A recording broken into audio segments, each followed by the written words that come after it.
Hello friend, मैं इस video में डिस्कस करूंगा demography dividend and policy intervention, या आप कह सकते हैं challenges of demography dividend opportunity in our country. और ये कौन सा कोर्स कोड का है? एनईसी 105 एंड 205 टाइटल है इंडियन इकोनॉमिक्स पॉलिसी। तो इस क्वेश्चन का हम डील करेंगे इस वीडियो के अंतर्गत। तो स्टार्ट करते हैं। पहला, जैसा कि हम जानते हैं कि India is a passing through the phase of demography dividend opportunity, मतलब इंडिया के पास ये अपॉर्चुनिटी है। कौन सा? डेमोग्राफी डिविडेंड का। और इस समय ये अपॉर्चुनिटी हमारे देश में इंटर किया था अर्ली 1918 में, और ऐसा एक्सपेक्टेड किया जाएगा कि ये रहेगा 2040 तक। तो डेमोग्राफी डिविडेंड अपॉर्चुनिटी में मतलब है कि हमारे यहाँ वर्किंग क्लास का पॉपुलेशन ज्यादा है as compare to dependent population, children और सीनियर सिटीजन। करने काम करने वाले लोगों की जनसंख्या हमारे यहाँ है। लेकिन ये अपॉर्चुनिटी रहने के बावजूद भी इसमें कुछ चैलेंजेस है। जो हमारी ये फ्री लंच नहीं है, इसका बेनिफिट उठाने के लिए कुछ पॉलिसी इंटरवेंशन की जरूरत होती है, जिसकी मैं चर्चा इस वीडियो में करूंगा। तो पहला है इन्वेस्टमेंट इन एजुकेशन।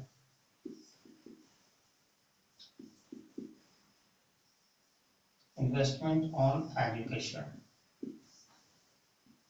जैसा कि हम लोग जानते हैं ह्यूमन रिसोर्स डेवलपमेंट का एक बहुत बड़ा रोल होता है। जब बेनिफिट उठाना होता है डेमोग्राफी डिविडेंड में, तो ह्यूमन रिसोर्स डेवलपमेंट, यानी ह्यूमन रिसोर्स डेवलपमेंट का मतलब होता है कि हम इन्वेस्टमेंट करें एजुकेशन में, ट्रेनिंग में, लोगों का जॉब ट्रेनिंग वगैरह में, जिससे लोगों की स्किल में वृद्धि हो।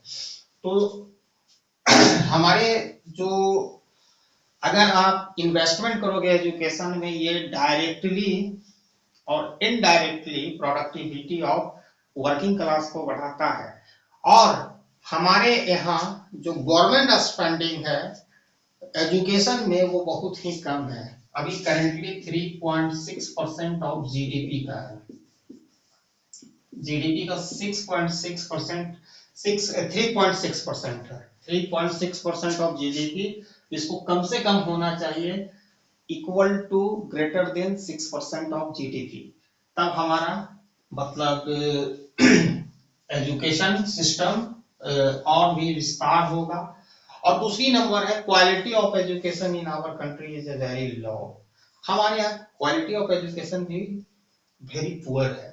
तो यहाँ भी अपग्रेड करने की सरकार की जरूरत है, ताकि हम लोग पा सकें स्किल, ठीक है, वर्किंग क्लास पॉपुलेशन, जो हमें डेमोग्राफी डिविडेंड के अपॉर्चुनिटी के बेनिफिट को उठाने में काफी मदद करेगा।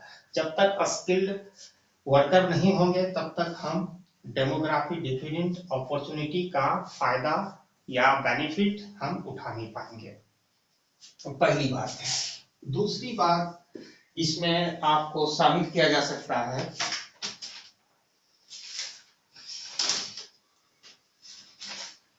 एम्प्लॉयमेंट। अगर किसी भी देश को डेमोग्राफी डिविडेंड के बेनिफिट को फायदा उठाना है, तो उस कंट्री में प्लेंटी ऑफ एम्प्लॉयमेंट यानी प्रोडक्टिव एम्प्लॉयमेंट अपॉर्चुनिटी होनी चाहिए वर्किंग क्लास पॉपुलेशन के लिए, ग्रोइंग लेबर फोर्स के लिए। लेकिन अनफॉर्चुनेटली, दुर्भाग्यवश, हमारा देश जिस समय डेमोग्राफी डिविडेंड की फेज से गुजर रहा है, उस समय हमारा देश फेस कर रहा है एक्यूट मैसिव, बहुत ही मतलब एक्यूट मैसिव अनएम्प्लॉयमेंट का प्रॉब्लम, बहुत ही बड़ा लार्ज स्केल में और बहुत ही भयंकर अनएम्प्लॉयमेंट की प्रॉब्लम, जिसके कारण हमारे यहाँ पोटेंशियल जो रिसोर्स है ह्यूमन रिसोर्स की बर्बादी हो रही है, बिकॉज रोजगार नहीं पा रहे हैं। ठीक है, तो इस स्थिति में गवर्नमेंट को कुछ ऐसी पॉलिसी इंप्लीमेंट करनी चाहिए जो जो एम्प्लॉयमेंट जनरेटेड या एम्प्लॉयमेंट ओरिएंटेड होनी चाहिए। कहने का मतलब है कि गवर्नमेंट को इस तरह पॉलिसी फॉर्मुलेट करना चाहिए, इम्प्लीमेंट करना चाहिए, जिससे जनरेशन हो सके large number of employment opportunity. ठीक है, और इसके लिए गवर्नमेंट को ज्यादा फोकस करनी चाहिए labour intensive production technique rather than capital intensive production technique. आप जैसा कि इंडिया के पास ह्यूज माइंड पावर है, तो यहाँ पर सुटेबल जो प्रोडक्शन टेक्निक होगा वो होगा लेबर इंटेंसिव प्रोडक्शन टेक्निक, जिसमें ज्यादा मात्रा में लेबर एब्जॉर्ब किया जाता है और कम मात्रा में कैपिटल लगता है, जो हमारे देश की यही भी जरूरत है। एक और इससे हमारा अनएम्प्लॉयमेंट का जो मेसिव एक्यूट प्रॉब्लम है उसका कहीं ना कहीं समाधान हमारा लेबर इंटेंसिव प्रोडक्शन टेक्निक में है। ठीक है, तो ये चीज फायदा है हमारा। तीसरा जो चीज है, इफिशिएंट इंफ्रास्ट्रक्चर होना चाहिए। इफिशिएंट इंफ्रास्ट्रक्चर, देखो इफिशिएंट और सफिशिएंट। इफिशिएंट का मतलब होना चाहिए स्मूथ और मतलब प्रभावशाली, एकदम इफिशिएंटली जो सर्विस प्रोवाइड करे इंफ्रास्ट्रक्चर का। और दूसरा चीज हमारे क्या होना चाहिए, इफिशिएंट एंड सफिशिएंट, मतलब इंफ्रास्ट्रक्चर की कोई कमी नहीं हो। तो इसका मीनिंग सीधा है कि इफिशिएंट एंड सफिशिएंट इंफ्रास्ट्रक्चर का अवेलेबिलिटी इंश्योर करता है इकोनॉमिक्स डेवलपमेंट को काफी फास्ट पेस से। मतलब अगर जिस देश में जितना ज्यादा इफिशिएंट माने इंफ्रास्ट्रक्चर की फैसिलिटी होगी, उस देश में उतना ही तेजी से विकास होगा। एक तरफ इंफ्रास्ट्रक्चर हमारे यहाँ जनरेशन करता है एम्प्लॉयमेंट अपॉर्चुनिटी के, दूसरी ओर एक सफिशिएंट और इफिशिएंट अगर इंफ्रास्ट्रक्चर की फैसिलिटी किसी देश में अवेलेबल रहेगी तो ऑटोमेटिकली ये अट्रैक्ट करेगी एफडीआई, जो इंटर्न इकोनॉमिक्स डेवलपमेंट को प्रमोट करेगा। जहां इकोनॉमिक डेवलपमेंट होगा तो इट्स श्योर कि it also generate employment opportunity. अब जैसे कंस्ट्रक्शन ऑफ इंफ्रास्ट्रक्चर, जैसे आप ले लो रेल ट्रैक या रेलवे लाइन, रोड, तो जितना भी हम इंफ्रास्ट्रक्चर का कंस्ट्रक्शन करते हैं, इससे क्या होता है, इससे जनरेशन होता है employment opportunity at large scale, बहुत बड़ी मात्रा में हमारे यहाँ इससे रोजगार की औसत की सृजन होता है या जनरेशन होता है। ठीक है, और जब इकोनॉमिक्स इंफ्रास्ट्रक्चर का एक्सपेंड होता है तो इसके कारण सोशल इंफ्रास्ट्रक्चर ऑटोमेटिकली एक्सपेंड हो जाता है। जो लोग रेलवे वगैरह में लगे, उनकी बच्चों की शिक्षा दीक्षा, उनके लिए हेल्थ और एजुकेशन की चाहिए, सोशल इंफ्रास्ट्रक्चर में आता है हेल्थ और एजुकेशन। और ये दोनों का विस्तार होने से फिर ये प्रमोट करता है फिजिकल इंफ्रास्ट्रक्चर को। इस तरह एक विशियस सर्कल चलते रहता है अपवर्ड दिशा में।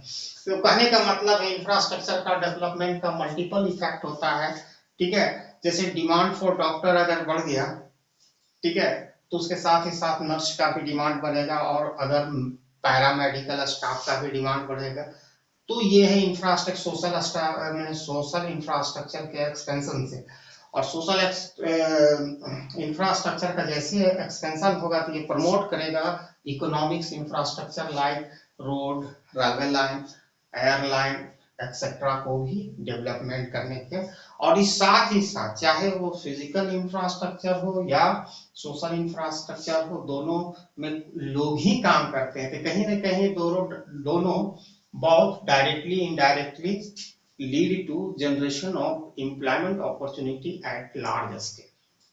ठीक है, इसके अतिरिक्त अभी जो जरूरत है, इंडिया क्या है, it is a country of villages, तो अभी रूरल इंफ्रास्ट्रक्चर डेवलपमेंट करने की ज्यादा जरूरत है। रूरल इंफ्रास्ट्रक्चर डेवलपमेंट करने से सबसे बड़ा फायदा होता है कि ये लेबर इंटेंसिव प्रोडक्शन टेक्निक होती है, जिसमें ज्यादा से ज्यादा लेबर का यूज किया जाता है, जिससे अनएम्प्लॉयमेंट की प्रॉब्लम का एक बहुत बड़ा सोल्यूशन अपने आप में है।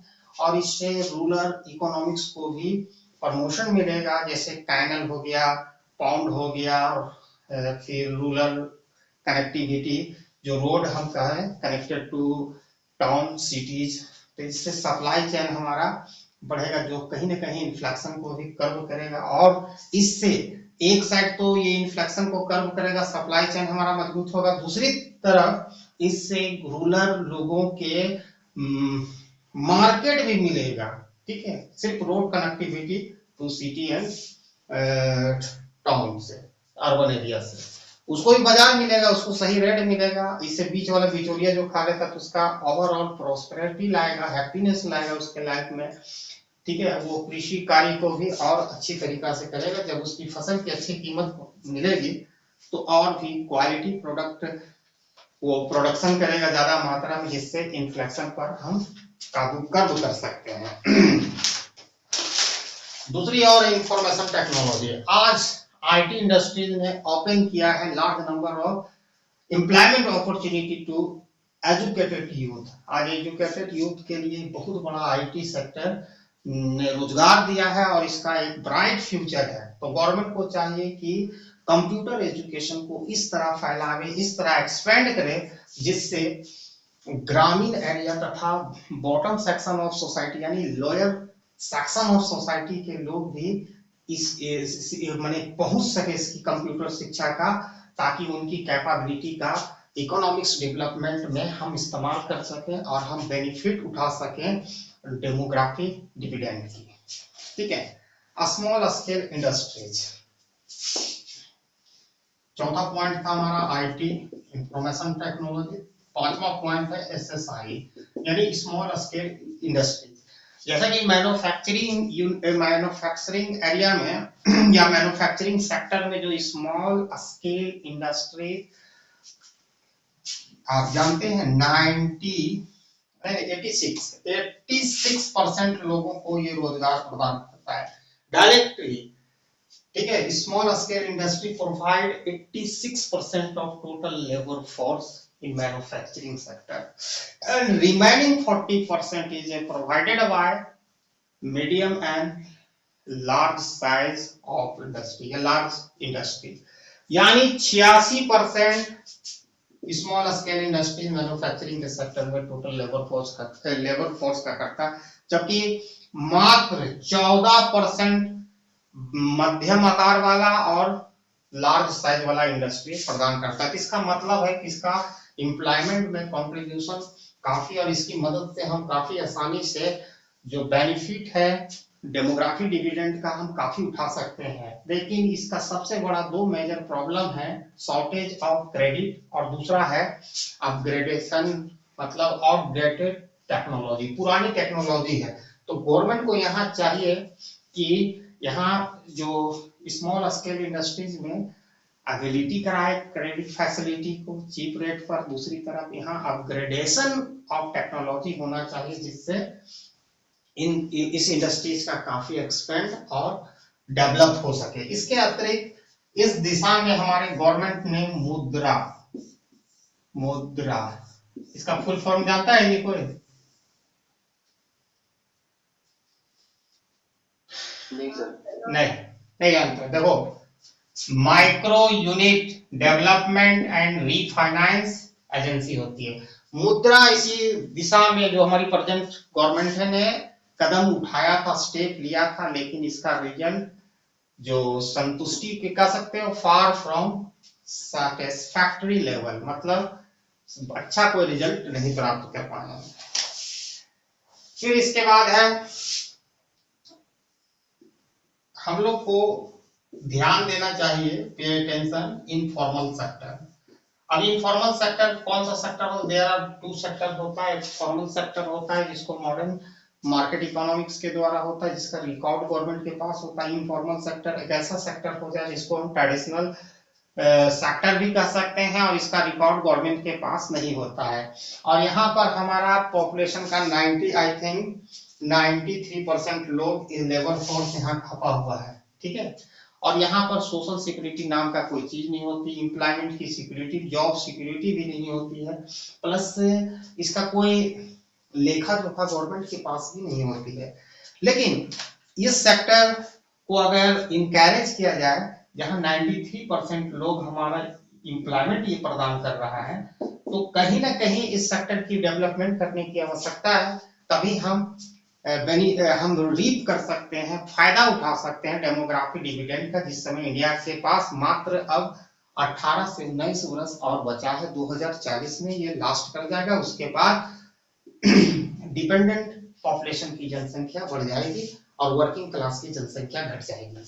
ठीक है, ये जो इंडस्ट्रीज का सबसे मेजर प्रॉब्लम है, मार्केट की कमी है, lack of market informal sector में, और दूसरी है ये भी facing the problem of acute shortage of credit. यहाँ भी क्रेडिट वगैरह नहीं मिल पाती, बहुत सारा लीगल प्रोसीजर है, जिसके कारण तो गवर्नमेंट को आगे आना चाहिए। Government should come forward and address the problem of informal sector. इसके अतिरिक्त इनफॉर्मल सेक्टर में इनकरेज किया जा सकता है कि वहां पर सोशल सिक्योरिटी दिया जाए, जॉब सिक्योरिटी गवर्नमेंट के द्वारा कुछ ऐसा रूल किया जाए, उन लोगों का क्वालिटी ऑफ एम्प्लॉयमेंट को सुधारा जाए। तो ये बहुत माने ये भी इसका भी काफी कंट्रीब्यूशन है हमारे देश के। अब एनवायरमेंटल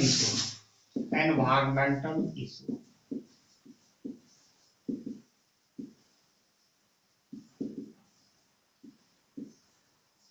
अब इसका कहने का मतलब है कि जो बेनिफिट ऑफ डेमोग्राफी डिविडेंड का फायदा उठा, मतलब the benefit of demography dividend does not come at the cost of environment. अब डेमोग्राफी डिविडेंड का फायदा उठाने के चक्कर में कहीं हम अपने इन्वायरमेंट को डिग्रेड ना कर दे, खराब ना कर दे, ज्यादा पोल्यूटेड ना कर दे। जितना बेनिफिट नहीं, उससे ज्यादा हमारा कॉस्ट होना चाहिए। तो यहाँ हमको इंश्योर करना चाहिए हमारे गवर्नमेंट को कि हमारा जो डेवलपमेंट होगा वो सस्टेनेबल होगा। सस्टेनेबल का मीनिंग ही होता है meeting the need of present generation without compromising the need of the future generation. मतलब आज का जो नीड है हम लोगों का वो तो पूरा हो, साथ ही साथ भविष्य में आने वाले लोगों का भी नीड पूरा हो। यानी जुडिशियल तरीका से हम अपने नेचुरल रिसोर्सेस को इस्तेमाल करेंगे ताकि वो ज्यादा से ज्यादा समय तक लास्ट कर सके। और डेमोग्राफी डिविडेंड का तभी हम फायदा उठा सकते हैं जब इसको फ्यूचर के लिए भी सेफ रखेंगे। क्योंकि डेमोग्राफी डिविडेंड के कारण अभी हमारे वर्किंग क्लास की जनसंख्या काफी है। इसके अतिरिक्त जो वर्किंग क्लास की जनसंख्या 15 से लेके 60 तक होती है, तो यही लोग रिप्रोडक्टिव प्रोडक्टिविटी यानी एक्टिविटीज में भागीदारी रहते हैं, तो ये जनसंख्या को और बढ़ाएंगे। लेकिन हाँ, जनसंख्या ओवरऑल जनसंख्या डिक्रीजिंग रेट से बढ़ेगा, लेकिन कुछ तो बचना चाहिए, तो ये बहुत जरूरी चीज है। इसके अतिरिक्त जो फैमिली प्लानिंग प्रोग्राम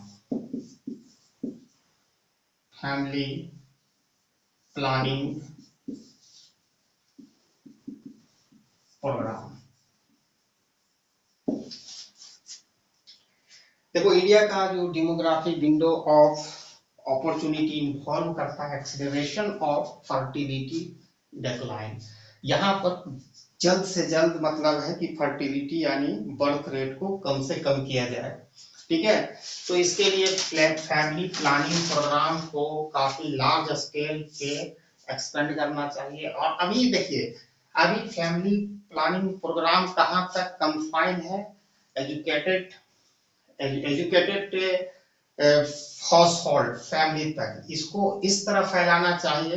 पहले तो high quality family planning program and reproductive health care facility को गांव मतलब इस तरह फैलाओ कि ताकि बॉटम सेक्शन ऑफ सोसाइटी में ज्यादा फैलाने की जरूरत है, चाहे वो अर्बन एरिया में हो या रूरल एरिया में हो। क्योंकि एजुकेटेड जो मदर होगी उनके ऑटोमेटिकली बच्चे कम होंगे। और एजुकेटेड मदर घर से बाहर आउटसाइड काम करेगी तो उसकी फर्टिलिटी रेट ऐसे ही गिर जाएगी, क्योंकि एक बच्चे का वो जो बियरिंग करने का कॉस्ट होगा वो बहुत ज्यादा होगा, पहली बात। लेकिन बॉटम सेक्शन ऑफ सोसाइटी चाहे रूरल एरिया में हो या अर्बन एरिया में हो, वहां के महिलाएं अनएजुकेटेड होते हैं, जिनके कारण वे ज्यादा बच्चे को ज्यादा बच्चे को मतलब क्या करते हैं, बर्थ करते हैं, गिव बर्थ देते हैं। इसके अतिरिक्त जो vaccination against the children diseases इतना फैला दो, इतनी एडवांस लेवल में, ताकि सर्वाइवल रेट ऑफ चिल्ड्रन 100% रहे। मैंने एक बच्चा भी पैदा हुआ तो सर्वाइवल रेट है भैया, दूसरा जरूरत नहीं है। एक ही बच्चा से मतलब आदमी पहले जनसंख्या क्यों बढ़ाता था, उसको डर लगता था कि एक बच्चा मर जाएगा तो चल भाई दूर कर लेते हैं, लेकिन ऐसा बात नहीं, आज एक ही बच्चा है तो जी सकता है, क्योंकि advance level of medical facility है। अब एक बच्चा का जो बेरिंग ऑफ कॉस्ट है काफी बढ़ चुका है, उसको हाईली एजुकेटेड कर देंगे वो 10 के बराबर होगा, ठीक है। इसके अतिरिक्त जो लास्ट एंड फाइनल पॉइंट है गुड गवर्नेंस। गुड गवर्नेंस, देखो गुड गवर्नेंस का मतलब ये होता है कि ट्रांसपेरेंसी होना चाहिए गवर्नमेंट के अफेयर यानी फंक्शन में, और जो गुड गवर्नेंस इंक्लूड करता है फेयर लीगल सिस्टम, एकदम न्यायपूर्ण हमारा लीगल सिस्टम होना चाहिए, लो लेवल ऑफ करप्शन होना चाहिए, रिस्पेक्ट फॉर प्रॉपर्टी राइट होना चाहिए, ऑनर फॉर कॉन्ट्रैक्ट एक्सेट्रा होना चाहिए।